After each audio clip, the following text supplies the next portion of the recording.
Hey guys, and before starting and discussing the topic that I want to talk about in this video, my purpose is to discuss certain elements that already exist in the manga, which Kobo gave special attention to and tried to highlight in different parts of the manga chapters. That's why this video will focus on showing these elements and figuring out how the studio will handle them, especially regarding some of the fights that we will see in the third and the fourth part, because I know some people are very sensitive to any discussion about season 2.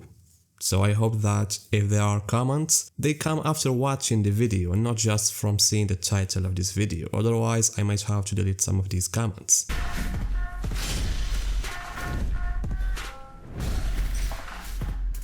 So the main point that I want to talk about in this video is the concept of the day and night and how it relates to the story and the battles happening now. If it wasn't important for the story, I wouldn't mention the red background that used to be there or the black background currently shown in the Royal Palace. And this kind of background made me think about how 3 fights will be handled. 2 related to day and night and 1 to darkness in general. And to explain what I'm talking about, in the manga, as we have said, Kubo gave a lot of attention to the change from the day to night. For example, the second invasion began during the day, with Yuabach announcing it and completing the Kaisergizan, which led to battles starting, and the shadows in the manga altered the city's sky color, but still allowed clouds to be visible, which make readers identify whether it was day or night, especially when Kobo illustrated the crescent moon. For instance, when Renji and Rukia were approaching the Serity, Kobo presented the outside sky with twilight clouds, hinting at the sunset and the start of night. So when the night fell, Yuabach would go to sleep, regaining power as the father of the Quincy's, which seemed to occur at the time when Renji was about to fight Masculine. And after Mask was defeated, there is a scene where Yuabach, I think he says, "Come back to me, James," or something like that. And Kobo often, as we have said, depicted the night by drawing the iconic crescent moon. And we have seen in the manga also that famous conversation between Hirschfeld and Yuryu, where Hirschfeld explained that when Yuabach sleeps, he becomes the Quincy or the father of the Quincy's, and Hirschfeld takes on the mask of the ruler. So many scenes related to day and night were removed in the anime, like Rukia and Renji's arrival or Yuabach seeing the morning, because they didn't align with the red background featured in the anime. And speaking about the anime, after the battle between Renji and Masculine finished, there was only Hirschfeld informing Yuryu why Yuabach need to sleep. And so in the manga, Yuabach waking up after Masculine's defeat marked a new day, during which many fights unfolded, such as Rukia vs Ace Note, Zaraki vs Grimy, and Ichigo's return and the clash with Candace and the others, followed by Yuabach's rise to the Royal Palace. And as we have seen in the manga, the day and the night in the Soul Society align with the Royal Palace time. When Yuabach ascended, it was daytime, with clouds visible around the palace. However, after his fight with Ichibi and Ichi and the Shinigami's arrival at the palace, it was nearing nightfall, as we have seen when Bazz-B, Lil Ticho, and Giselle moved towards Yuabach's castle, with twilight clouds forming behind the castle, and I really like that scene in the manga. And I wished if we can see it in the anime, but I think that's not gonna happen because now there is the black sky.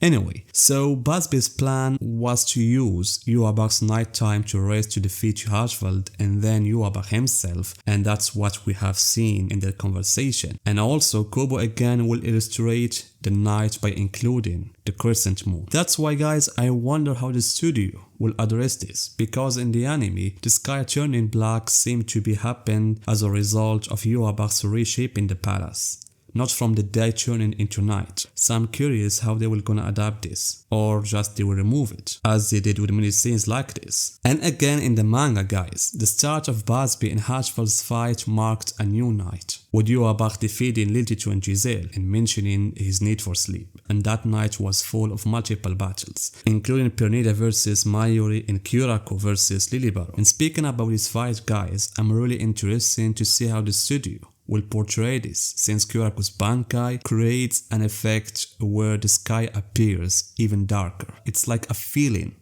not real. You can feel that the sky is much darker than before. And all the characters nearby noted this, as did Lilibaro.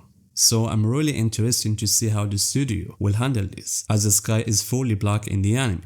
That's why I think they might reduce the lighting, but I'm not certain about the light source in the first place, whether it's the sun that was behind the Riot Palace or something else. So the topic of the day and night will continue with us in the final battles, including Hajfeld versus Uryu, Asuken versus Yurichi and Orohara, and the Shinigami fighting Gerard, and Yuabach will stay asleep until Ichigo and Orihime arrive for the final battle, during which the day will break again, and Yuabach will regain his power after it was with Hajfeld. And as we have seen in the manga portrays scenes of the Dawn Rising. And so guys, as you can see, Kobo devoted significant attention to this, emphasizing it through various scenes, which is why I wanted to discuss it, especially in the three main fights, Bazz-B versus Hajfeld, Kyoraku's Bankai, and the start of the final battle. And especially guys about Kyoraku's Bankai, because the main theme of that Bankai is about darkness and despair and something like that, so I'm really curious how they will handle it.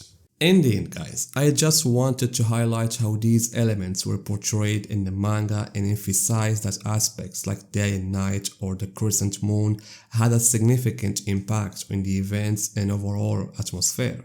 These details added layers of meaning and visual storytelling that enriched the experience. And when it comes to the black sky and what I have said about the three fights, I think the studio will find also a solution for this, like what they did with the red sky.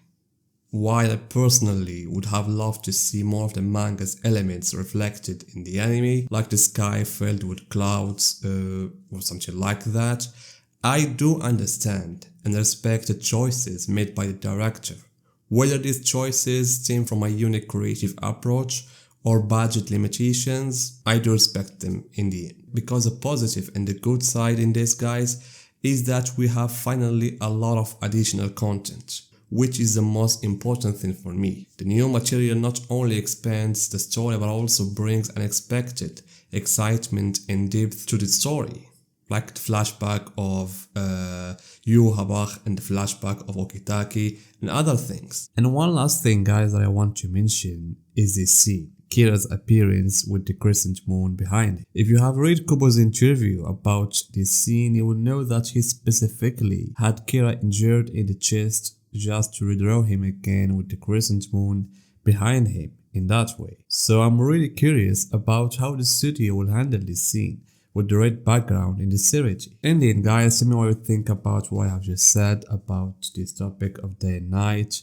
and how it was changed in the anime. Tell me guys your opinions in the comments and see you in my next video.